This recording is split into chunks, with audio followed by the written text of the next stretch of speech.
runners were lonelier, and the only people who worked out were on TV. Sports have changed. So change your sports drink to All Sport. It's got a specially advanced formula. It's got the optimal balance of carbohydrates and fluids. And it's got a taste that makes Gatorade a thing of the past. New All Sport, the newest edge in sports. This week, On Scene.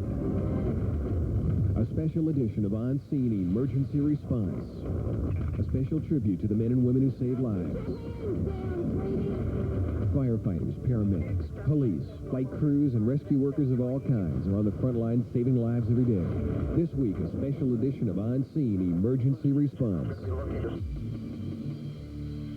Sunday at 8:30 on Receptive Channel 9. Comedy Gallery TV show is 1 year old, and KMSP 9 wants you to help us celebrate at the Comedy Gallery TV show first anniversary bash. It's at the Guthrie Theater Monday, July 29th.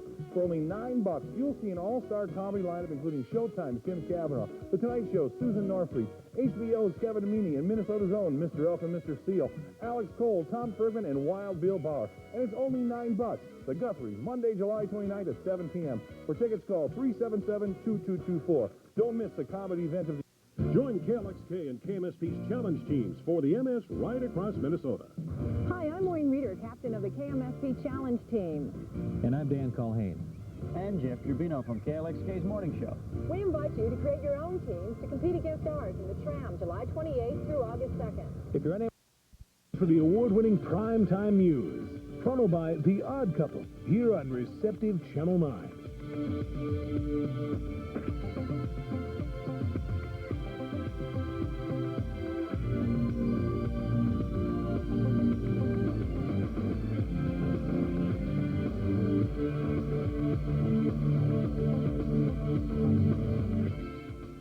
Good evening. Just ahead on Sunday's Primetime News, police investigate the murders of 3 members of a St. Cloud family. This woman fought off a convicted sex offender who allegedly tried to rape her and another woman overnight. And the sweltering heat takes a toll on Special Olympic athletes. I'm Maureen Reeder. And I'm Robin Robinson, sitting in for Jeff Valiant. We'll find out if there's any relief in sight from this heat. And Rod Carew enters baseball's Hall of Fame. Primetime News is next. This is Maximum Hoops presented by LA Gear. He played 12 seasons in the NBA and missed only 8 games total. 6 in his rookie season and 2 in his final season. Who holds the NBA record for consecutive games played?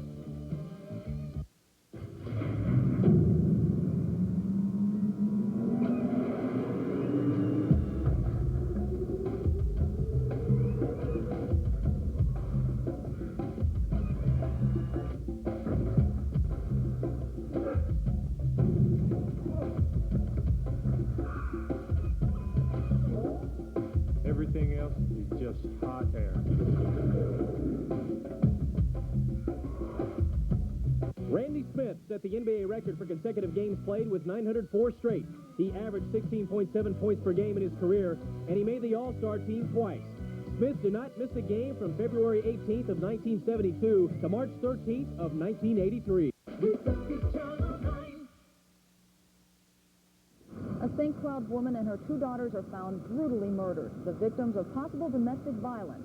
This story leads Primetime News for Sunday, July 21st. From KMSP Television, America's #1 independent station, this is Primetime News with Jeff Valiant, Maureen Reeder, meteorologist Ron Trenda, Jim Gellerland on sports, and the entire award-winning Primetime News team.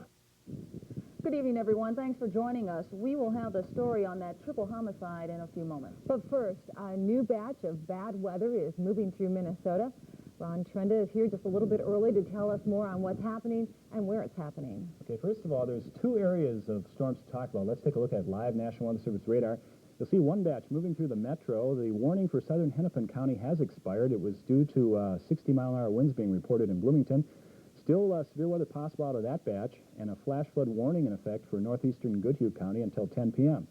To the west, we have another batch of thunderstorms moving in. Those are moving eastward. Could affect us later tonight. I'll have details on those and flash flood watches and severe thunderstorm watches for parts of Minnesota during the regular weathercast later. Seemed like we had some high winds, no damage so far, though. No official reports yet. Okay, thank you, Ron. We'll see you later in weather. For the second time in less than 2 weeks, tragedy has struck the community of St. Cloud, Minnesota. A 38-year-old mother and her 2 daughters were found brutally murdered in their home this weekend. Authorities investigating the triple homicide say an unidentified suspect is under close surveillance. Susan Austin has more in this report. The bodies of 38-year-old Geraldine O'Meara Steinbach and her 2 daughters were found yesterday inside their home at 1931 Clearwater. Police believe they may have been dead since Wednesday. The police department received a call from a friend of the victim, concerned about the welfare and the fact that she had not shown up for work in the last couple of days. Police say the youngest child, 3-year-old Ashley, was found in her nightclothes in the upstairs bedroom. 12-year-old Jessica was found in the basement. Police say the 2 girls appeared to have been strangled, possibly with a rope. Their mother was found in a bedroom on the main floor. Police say it appeared she'd been beaten to death with a blunt object. They say throughout the home there were signs of a struggle. This was a violent crime scene. It was just 2 weeks ago that a St. Cloud student was abducted not far from here and later found murdered. Neighbors are shaking their heads in disbelief. It's a shock. You hear about it in the bigger cities, but not 2 blocks from your own home. 2 weeks ago, they had a 4th of July deck party over there, and everything seemed normal. Nothing would indicate that, something was happening this traumatic in the family. The only surviving resident of the home is the woman's husband and father of the youngest girl, Dale Steinbach. He's been missing for days, but police refuse to confirm he's a suspect. Neighbors say he was an outpatient at the VA Medical Center, where his wife worked as a nurse's aide in the chemical dependency unit. Police say their investigation may have been hampered because it wasn't until early this morning that they were able to begin processing the crime scene. That's because it took more than 6 hours to get a search warrant that the county attorney said was required. Police are refusing to comment on the whereabouts of the suspect. They say they have him under close supervision and that they're planning to question him soon. But so far, no arrests have been made. With photographer John Overby, Susan Austin, Primetime News, St. Cloud. The Ramsey County Medical Examiner will perform autopsies on the bodies tomorrow. The family's car is being processed for evidence by the BCA. No sooner than Governor Arnie Carlson issues a plan to stop violent crime in Minnesota, police have arrested another paroled rapist that allegedly attacked 2 Minneapolis women, one of them a 74-year-old. She wasn't afraid when Gregory Larson allegedly broke into her Elliott Park home at 1 this morning through a side window. Instead, the former masseuse wrapped her strong arms around the man to keep him from raping her. Larson gave up after a 20-minute struggle and fled, leaving his clothes behind and a wallet with his ID. But Mrs. Mayer says Larson boldly returned to her home later that day, this time fully dressed, to ask for his shirt and pants. I don't have them. I want nothing to do with that. And so he walked leisurely over to the Elliott Park, and police arrested him later. Lack of clothing apparently didn't deter Larson this morning. Police say he also tried, while naked, to rape a second woman at 16th Street and 11th Avenue South after he left Hilda Mayer. That attempt also failed. Larson's story is dangerously similar to another reported incident in recent weeks. The 30-year-old man was released from Stillwater Prison in June after serving time for burglary and rape. He was living at Reentry Services halfway house in St. Paul. The director was unavailable for comment. Linus Carpentier sees 70 parolees a month. Nearly 40% of his caseload is made up of sex offenders. However, drug offenders are required to check in with Carpentier more often than paroled rapists. He says the men who attack women need help they aren't getting. Governor Carlson has ordered the State Corrections Commission to tighten up the release plan for violent offenders and has asked for immediate plans to protect the public. Most importantly, Carlson says he wants a plan to stop recidivism while the felon is in prison. Carpentier says the public should press legislators to draw up such a plan now before his tough job gets tougher. And it's very frustrating. It's when you see that you probably could intervene at some point, have somebody get involved in some sort of treatment or therapy, and our hands are tied by the laws. Police expect to charge Larson with both crimes tomorrow. Well, in Glendon, near Moorhead, 2 children died in a mobile home fire. The children's parents were able to escape the fire along with 2 other children, but 14-year-old Jeremy Cooper and his 10-year-old brother Jared were both found dead. One of the boys' friends says it'll take a long time to get over this loss. It's real scary when you think about it. It's like having your best friend die is real scary. I mean, it's unreal. The fire started at around 6:30 this morning. The cause has not been determined. Medical crews for the Special Olympics hustled all day long, responding to some 150 calls for help. Several athletes were rushed to area hospitals with heat-related problems, but none serious. Today's high temperature and tropical humidity made for one of the hottest-feeling days so far this summer. The Special Olympics medical staff are treating dehydration and fainting in both athletes and fans. They're taking special care to keep the athletes cool and make sure they're drinking plenty of fluids. Some events have been delayed or postponed to prevent heat-related problems. Well, still to come tonight, former Governor Rudy Perpich lashes out at friends and foes over his loss of the 1990 election. And Secretary of State Baker faces what could be the biggest obstacle in his Mideast peace mission. We'll be right back. The love bug bites, and night court's not the same after Roz meets Christine's pen pal. Pen pal, that is so cute. Since I met James, the whole world seems like a more beautiful, caring place. But is her handsome prince really a toad in disguise? He escaped, and I want him back. Frankly, I don't think he's your type. Yes, spring has sprung on the next Night Court. Sunday at 10 on Receptive Channel 9. Today's the day to do something great. Maybe take a ride. Take a walk.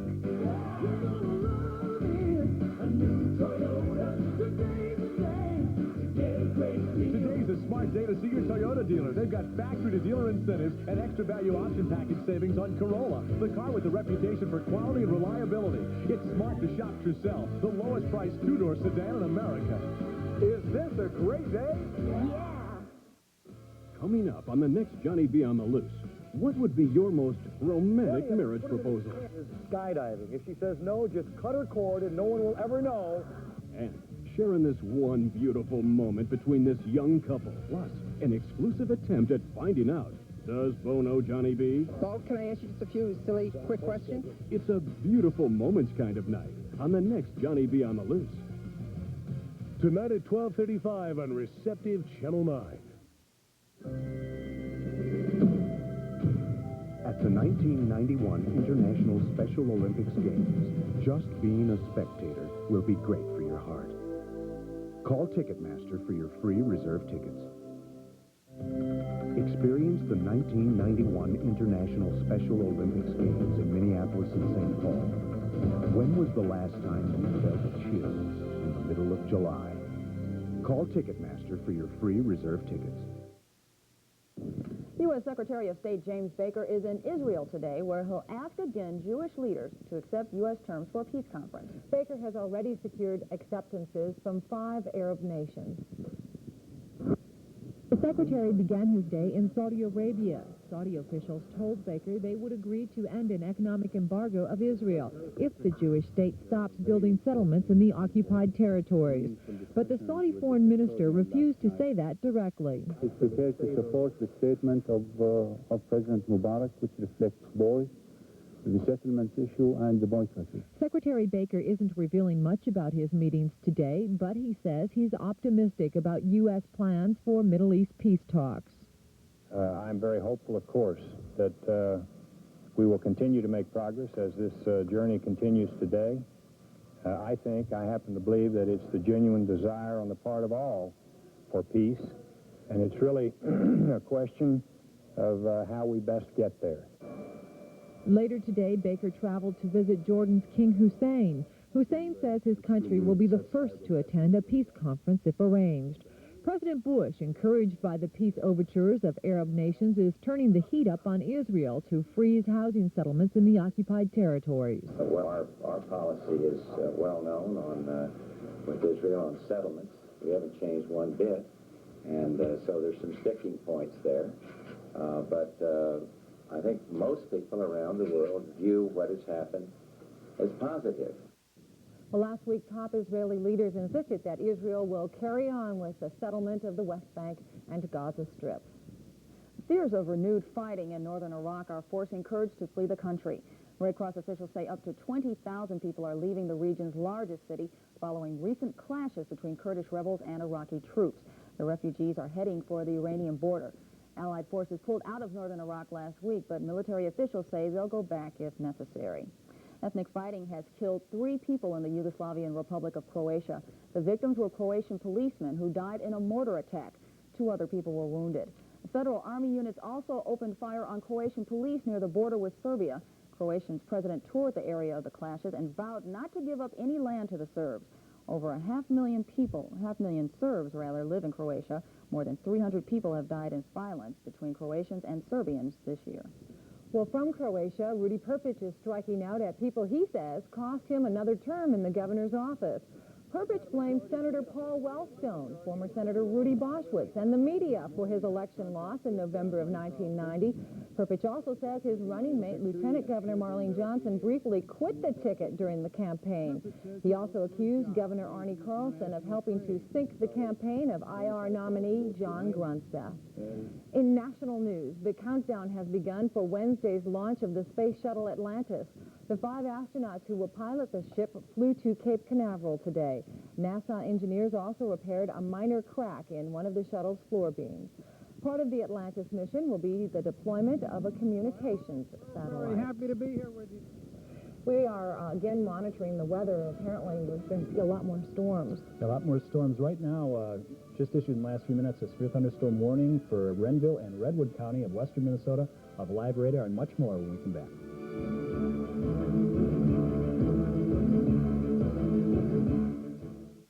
The time was 1942, and America was at war. It was a war that changed a country. They say the war will be over soon. I hope so. It's sure taken its toll on all of us. The men were overseas fighting the Japanese, and scores of women were enlisted in the home front workforce. Swing shift, 60 cents an hour. Goldie Hawn, Kurt Russell, and Christine Lottie. Swing shift.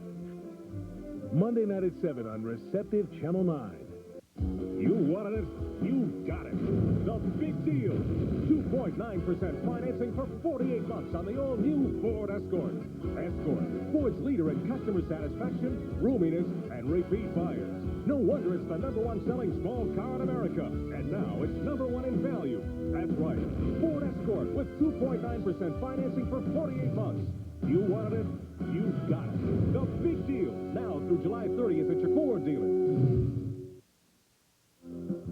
Hi, I'm Bill Stern. I'm Scott Cusey. We're just talking about our series of Car Care Seminar automotive repair tapes. That's what our show is all about.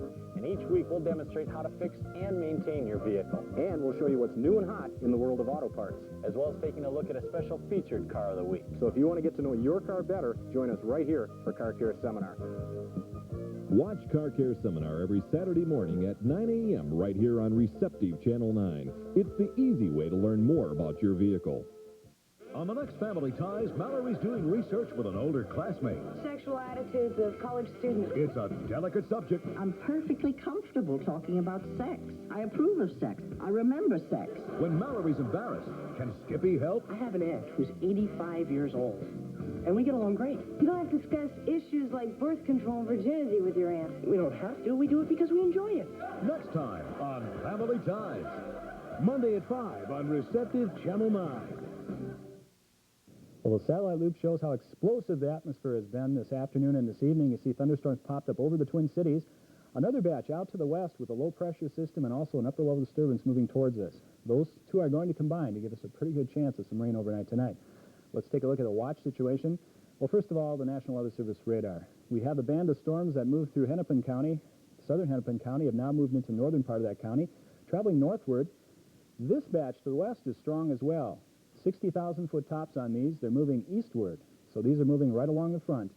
Give us a pretty good chance of rain again later tonight. Let's take a look at the watch situation. We have a tornado watch until 11 o'clock tonight for southwestern Minnesota. Severe thunderstorm watch until midnight from the Twin Cities southward and into western Wisconsin. Now, because the steering currents in the upper air are fairly weak, thunderstorms will tend to move very slowly.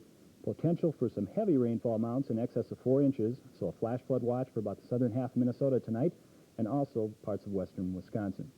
Officially in the Twin Cities today, we had a warm one, about 5 degrees above average. We topped out at 89 degrees. Low this morning was 73. Sunset tomorrow, 8:51. Currently, we have a thunder shower, 74. Dew point still sticky at 72. That'll be dropping tomorrow. Relative humidity, 93%. We have south winds at 12, and the pressure is rising. National satellite picture looks like this. Big area of clouds associated with this stationary front and low pressure system tracking eastward along that front. We do have a cold front moving in from the northwest. That promises to bring in some drier air as we push into late tomorrow and into tomorrow night. Meanwhile, a lot of thunderstorms out there to the west, even a batch over Nebraska, all tracking to the east. Now, as far as the forecast map for tomorrow, shaping up like this. Low pressure moves to the east, but behind it some scattered showers and thunderstorms with the cold front. That'll be passing through Minnesota during the day, bringing in the drier air late in the day. 96 in Chicago with 100 down in Dallas. Mainly 80s for Minnesota, western Wisconsin, 70s for the Northeast. Here's the Twin Cities forecast for tonight. Showers and thunderstorms, some heavy rain possible, also severe weather possible, 66 to 71. And then for tomorrow, mixture of sun and clouds, some showers and storms possible, especially during the morning, 85 to 89. Tomorrow night, partly cloudy, less humid, 60 to 65. And then looking ahead towards Tuesday, beautiful, mostly sunny, 80 to 84. Some bumpy weather tonight, but getting nicer as the week goes on. Thank goodness this weather is pretty miserable for some people. Yeah, we'll keep you updated on the severe weather tonight. Okay, thanks, Ron. Okay. The Boston Red Sox had to suffer through a double dose of heat today. The team wilted under the scorching sun and the sizzling bats of our Minnesota Twins. Jim Gilliland will have the highlights from the game and the Special Olympics after this. Made the right call, but still about 35 feet. It's a sizzling summer sell-a-thon here at Towsley Ford. Sell-a-thon prices to keep us the Northland's #1 Ford dealer. Over 1,000 vehicles. Best selection in the 5-state area. All sell-a-thon price, including the largest selection of low-mileage Ford factory repurchase cars, like 91 Thunderbirds starting from $11,495. Sell-a-thon prices, free service loaners, low-rate financing available. It's worth the trip to Sell-a-thon Savings at either location, Towsley Ford and the Towsley Truck Center, White Bear Lake. And now, back to our show. What kind of cereal is that? Dicks. Is that the kind with 20 flavors in them? Nope. These are good. Is this the marshmallow stuff? No. Kix is a cereal with a corn crunch that kids like. And Kix is low in sugar. That's what moms like. Kix. I guess everybody likes these Kix. Kix. Kid-tested, mother-approved. My parents are making me crazy. Witness the drama of families in conflict on The Judge. Weekdays at 11 and 11:30 on Receptive Channel 9.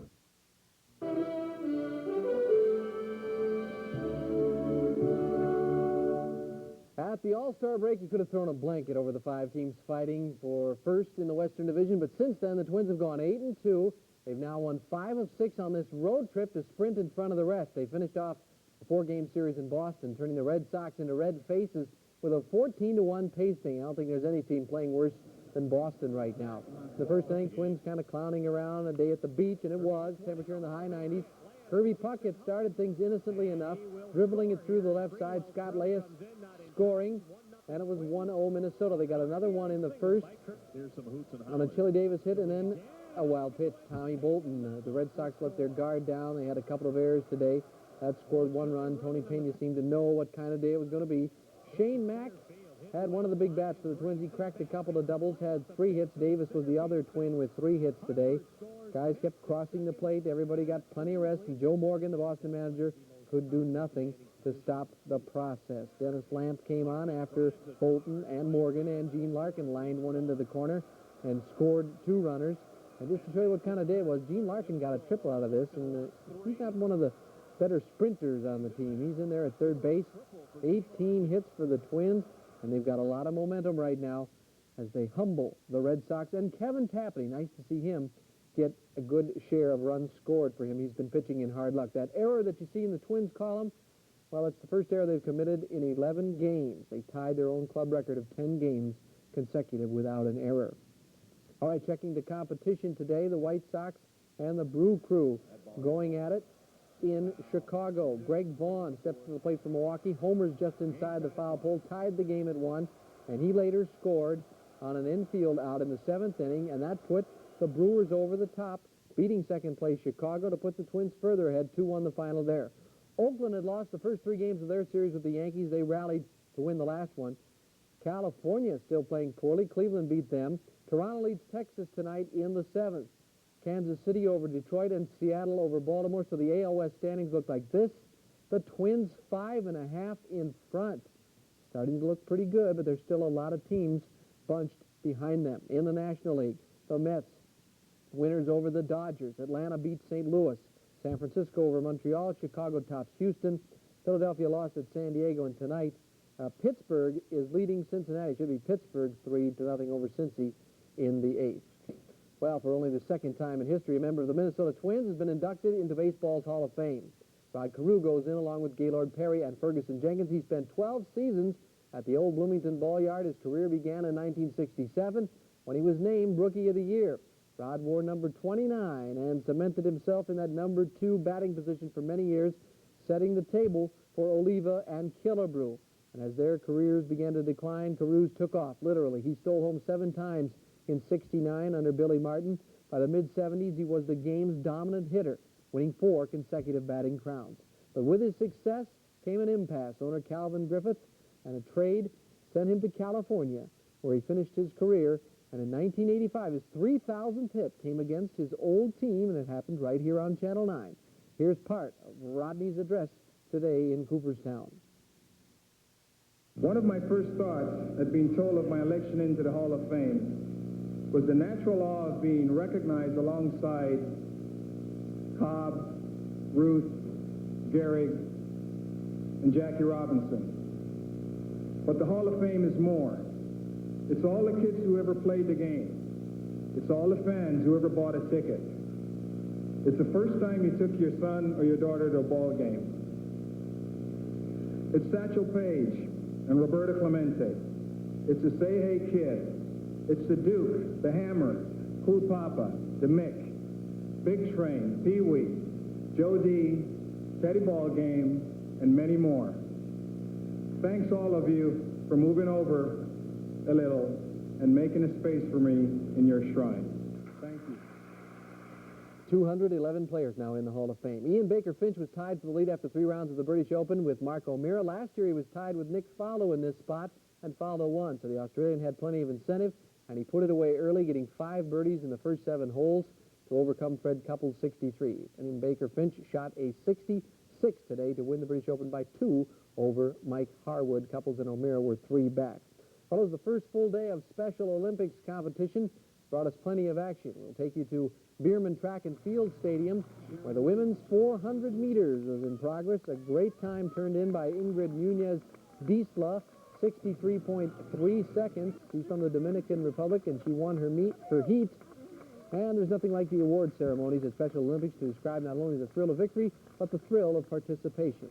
Over at the pool, there were more goings-on, and we caught up with someone from the New Jersey delegation. While you're here. Anything? Upright cough. Foaming. Swimming. The horse morning. The horse. Well, what's this on your card? It says girl watching. How can that's not a sport. It's my hobby. That's his hobby, and he's participating in 6 sports. So there's some real good athletes here. And nice kids. Okay. We'll be right back. Remember your 4 food groups. Today, we know to ensure good nutrition, we should eat from the 4 food groups. The 4 food groups. The 4 food groups. The 4 food groups. Introducing Basic 4 cereal, a delicious blend of grains, fruits, and nuts that with milk gives you the goodness of the 4 food groups, like you've never tasted them before. New Basic 4 cereal. We have seen the future. And it tastes great.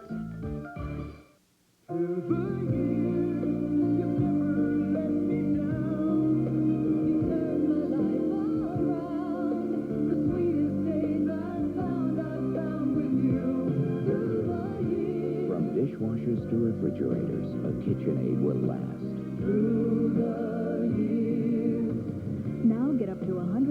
cash back on selected KitchenAid models. See your dealer for details. H-O-T. That's one way of spelling our weather today, but not everyone agreed. It was cooperative. It was great. The way you describe it, conditions were perfect for some occentennial fun at the beach. The week-long water festival ended with a variety of events, including the annual sand sculpture contest. People seem to be the favorite subject of the swimsuit-clad artist. One man also became part of a living sculpture, but couldn't wait for the contest to end. Get me out of here! How long have you been in there? I think he wanted out so he could get into the water where it's probably cooler. That's right. It's going to be cooler and more comfortable by Tuesday. In the meantime, some bumpy weather, severe thunderstorm warnings until 10 o'clock tonight for Renville and Redwood counties for that cell to the west of the metro. That's moving eastward, so some bumpy weather. Here's the Twin Cities forecast for tomorrow. Variable clouds, some scattered showers or storms possible. Mainly, though, in the morning, 85 to 89. That cold front moves through. Winds switch to the northwest in the afternoon at 10 to 20. Chance of rain tomorrow about 30%. Close to 100% tonight. We'll keep you updated on any warnings throughout the night. Good sleeping weather. Yeah, later on. Thank you. Mr. Gilliland. The Twins will be shaking hands with Rod Carew in person tomorrow at Cooperstown, New York, where they're playing in the annual Hall of Fame baseball game. And then they move on to Detroit to open a 3-game series on Tuesday. Nice speech by Carew. That was really great. He's very humble. Well deserving of the award. That's all for Primetime News tonight. Good night.